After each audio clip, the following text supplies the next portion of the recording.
Bien le bonjour à tous sur la chaîne de Francky Farmer, une nouvelle vidéo aujourd'hui. On est le... je ne sais même plus quelle date qu'on est, je sais même plus comment je vis. Bon, peu importe, on doit être le, je dis pas de bêtises, le 18 ou le 19 septembre. Hein, bref.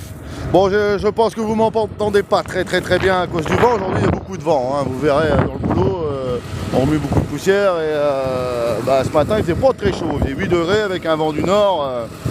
Nord-nord-est, c'était pas très chaud, mais bon, toujours aussi sec, hein. Bon, nous revoilà dans le même champ que la dernière vidéo. Vous vous rappelez la vidéo que j'avais fait, que j'étais un petit peu énervé, que je faisais du déchômage, préparation de terre, etc. Ouais, je vous disais que donc je pouvais pas semer mon colza qui faisait trop sec. Bon, aujourd'hui j'ai changé mon fusil d'épaule depuis hier. D'après les météos, hein, je parle pas des météos à la télé parce que les météos à la télé c'est du commerce, hein, ils vous disent qu'il fait beau le week-end et qu'il pleut la semaine. Enfin bref, ça c'est encore autre chose. Et le lendemain ça change. Moi j'ai une météo agricole, plusieurs météos agricoles, je les recroise et grosso modo c'est pas trop mal, c'est assez fiable. Donc je suis assez bien ma météo, point de vue pluie, vent et température.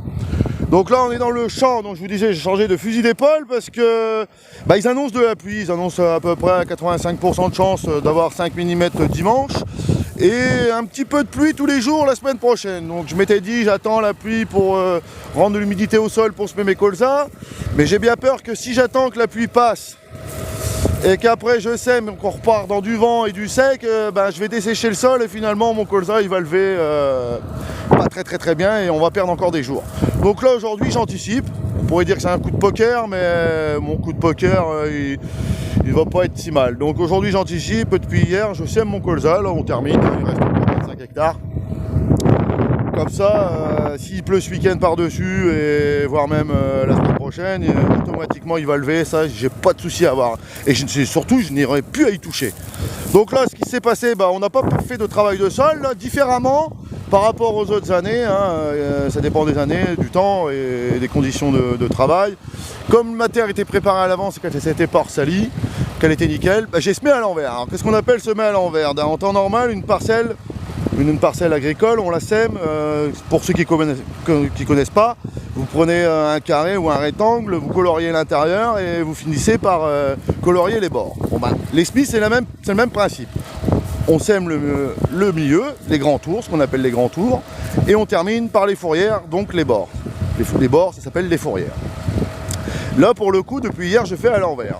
Bon, c'est une méthode que je fais déjà depuis plus de 15 ans. Pour éviter, parce que quand on sème en conventionnel, on peut semer directement sur de la terre qui est déjà préparée, mais en général, comme on piétine les fourrières, qu'on les abîme un peu avec les tracteurs, il faut repasser un outil pour les semer derrière. Moi, pour éviter ça, je sème à l'envers, je sème les fourrières en premier, je fais des très grandes fourrières, des fourrières de 33 mètres de large, et ensuite, je n'ai plus qu'à remplir l'intérieur. Donc ça fait un gain de temps, on y gagne du temps, on y gagne de la semence parce que forcément on recroise moins. Et ensuite, moi j'écoute aussi, je ressors toujours les conseils des anciens. Moins on touche la terre, mieux c'est. Et là, l'avantage c'est qu'il n'y a pas besoin de retravailler devant. Mon semoir il fait tout le travail et il n'y a pas besoin d'avoir un outil de travail avec un autre tracteur par devant. Donc moins de consommation de carburant, moins de pollution entre guillemets. Et en même temps, comme j'ai le fiston cette semaine, on le voit là-bas au loin, on le voit pas encore, mais enfin bon, il est là-bas au loin, il passe les rouleaux pour appuyer les mottes qui sont assez sèches, pour appuyer, pour que la graine soit bien enfermée par la terre, comme ça quand il va pleuvoir, déjà ça sera plus homogène, ça lèvera plus facilement, et puis pour le désherbage derrière, chimique, hein, je précise, hein, on fait pas de désherbage avec de la poudre de perlimpinpin, ça n'existe pas encore, ça va peut-être arriver. Donc je reviens toujours pareil, hein, nous les agriculteurs on travaille avec des produits chimiques, comme tout le monde sait aujourd'hui. Donc on va y venir, je termine de semer aujourd'hui, et là comme vous entendez bien il y a beaucoup de vent, je vais attendre ce soir, parce qu'après les prochains jours il y aura plus de vent et j'aurai pas beaucoup de créneaux, j'aurai même pas de créneaux du tout. Je vais appliquer ce soir un désherbage racinaire. Ce qu'on appelle un désherbage racinaire, c'est un produit. Hein, je vous donnerai pas les matières actives, hein, je les connais, mais bon, ça sert à rien. Le nom commercial, je peux vous le donner, c'est du Colzor Trio. C'est un désherbage racinaire, donc on le dépose au sol. c'est mieux de le déposer derrière un sol humide ou avant une pluie. Donc on va le déposer au sol, il va se mettre à pleuvoir, il va s'infiltrer dans le sol sur une épaisseur de 5 cm ou 10, il va se diluer. Et comme ça, dès que les adventices, hein, comme je l'ai expliqué la dernière fois, les mauvaises herbes, dès qu'ils vont se mettre, et les dicotes, dès qu'ils vont se mettre à germer, ils vont être en contact avec le produit et ça va les stopper net. Alors évidemment, ça ne sera pas forcément nickel, mais le gros du boulot sera fait, le gros nettoyage sera fait. Par contre, le colza, la graine de colza, elle est sélective, donc elle ne craint rien par le produit. Voilà, sinon, on prendrait notre colza. Donc je vais le faire ce soir, quand le vent, vers 20h, ils annoncent une baisse de vent, il va tomber en dessous de 15 km/h, donc je pourrais le faire avec des buses anti-dérive pour bien l'appliquer au sol. Voilà. Donc vous voyez, hein, toujours aussi sec, on voit bien. Bon, par contre le boulot il est bien fait quand même. J'ai rarement vu des colzas se mettre dans des conditions comme ça. Il faut dire aussi, parce qu'il faut savoir que cette pièce-là est très hétérogène. C'est-à-dire qu'une grosse partie en terre limoneuse à base de plus de sable que d'argile et une grosse partie en terre noire, argileuse, donc argilo-humique, avec beaucoup d'argile, donc de la grosse mosse, de la grosse terre qui colle. Mais voilà, comme depuis 3 mois, pratiquement 4 mois, on a très peu d'eau. Ça fait comme si c'était un dégel sec au printemps après une forte gelée de plusieurs jours et ça se démonte tout seul. Alors, je ne vais pas vous dire que ça fait du son, mais ça se démonte tout seul. On va avoir ça arrive qu'à cette époque-ci, quand on sème du colza, c'est des grosses mottes comme mon poing. Donc là, je suis assez content. Plus le appui des cross-kills derrière, ça fait du super boulot. Donc voilà, bon, je peux pas vous montrer les graines pour l'instant parce que les graines de colza, c'est tout minuscule, hein, c'est plus petit qu'une tête d'épingle. Très difficile à les retrouver, surtout que moi les miennes. Grosso modo, sur 32 hectares de colza, j'ai semé 10 hectares de colza hybride, de semences certifiées qu'on a achetées. Et tout le reste, c'est de la semence de ferme. Alors, c'est quoi la différence entre du colza hybride et du colza de semence de ferme? Alors, une semence de ferme, qu'est-ce que c'est? C'est une semence de lignée. C'est-à-dire que c'est issu d'un colza qu'on a semé, de multiplicateurs de semenciers, hein, de professionnels évidemment, qui nous ont certifié la lignée de la semence. Donc on l'a semé l'année dernière, j'en ai semé qu'1 hectare dans mes autres colza. Je l'ai récolté à part, avec une batteuse propre évidemment, et je l'ai mis à part. Et cette semence-là, on peut la ressemencer en semence de ferme cette année, pour refaire du colza pour l'été prochain. Alors une semence de lignée, pour faire un peu le parallèle, c'est une population de n'importe quelle variété, peu importe le nom de la variété, qu'on a fait reproduire et qu'on a vendu pour faire de la semence. Et cette semence-là, bah évidemment, elle a des avantages et des inconvénients. Et dès qu'elle se remultiplie derrière, elle ressortira ses avantages et ses inconvénients. C'est pour ça qu'une lignée, on ne peut pas non plus la reproduire indéfiniment. Sinon, elle va se dégrader.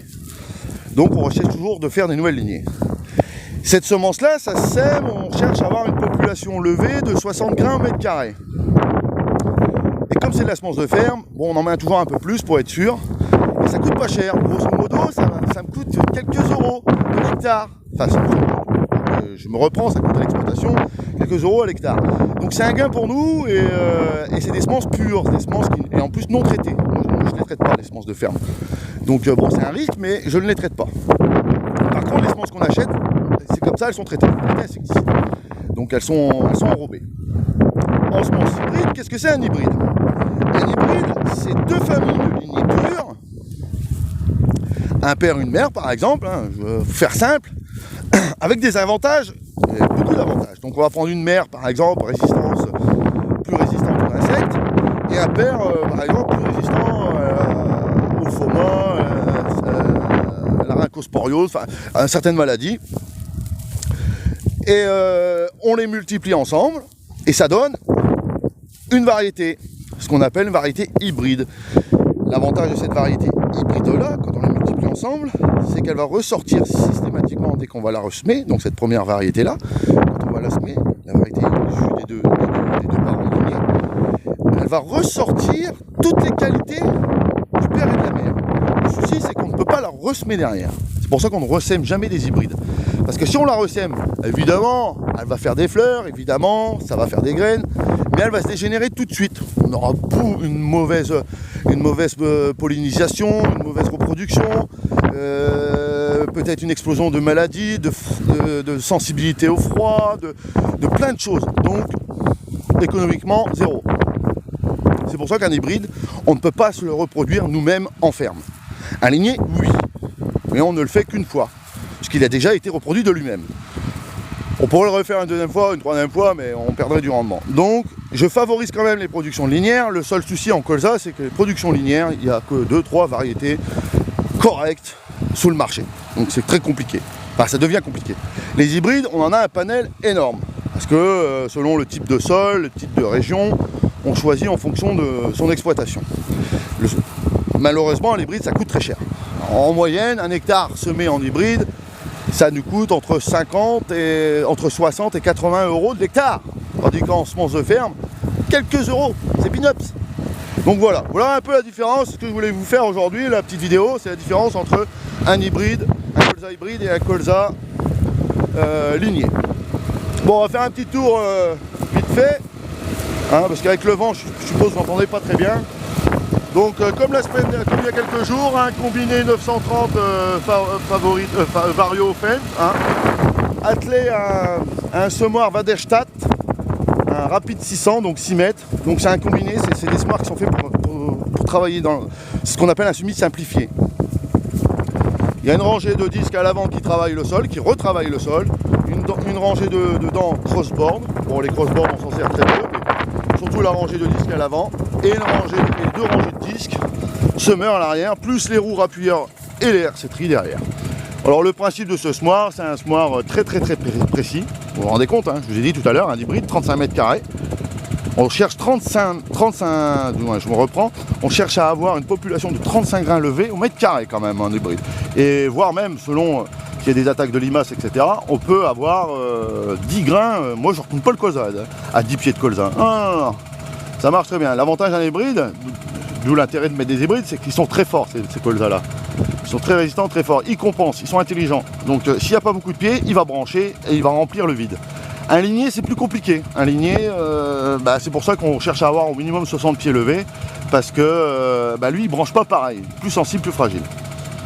Donc voilà un peu les différences. Donc ce semoir-là, comme je vous disais, ça représente en hybride 2 kg, 2 kg 2 à l'hectare, et en ligné, on représente à peu près 3 kg, 3 kg et demi selon le poids de 1000 grains. Semé à l'hectare, c'est rien, hein, c'est quelques poignées, hein. Donc il faut avoir des semoirs quand même très précis, et je vous garantis que le Waderstadt, c'est pas pour faire la pub, mais c'est un outil très intéressant pour ça, très précis, d'une vitesse d'exécution de travail et d'une propreté de travail. Il n'y a qu'à voir, hein, là on voit pas très bien, mais on a l'impression que ça a été labouré et travaillé à l'air rotative. Ben non, hein. Moi l'air rotative, on en a une dans le hangar. Un semoir Amazon Air rotative, ça fait 4 ans ou 5 ans qu'il n'est pas sorti. Hein. Je le sors vraiment à la dernière minute, quand à la fin des semis de blé à l'automne, il fait vraiment pourri, qu'il faut sortir la charrue. Sinon, tout est au Waderstadt. Voilà. Bon, et là, c'est gros avantages et quelques inconvénients, c'est évident. C'est un semoir, dès que c'est un peu humide et que ça colle, ça va pas très bien. Ça bourre très vite. Donc voilà. Allez, on fait un petit tour et puis après, je vous laisse tranquille. Ça sera pour une prochaine vidéo.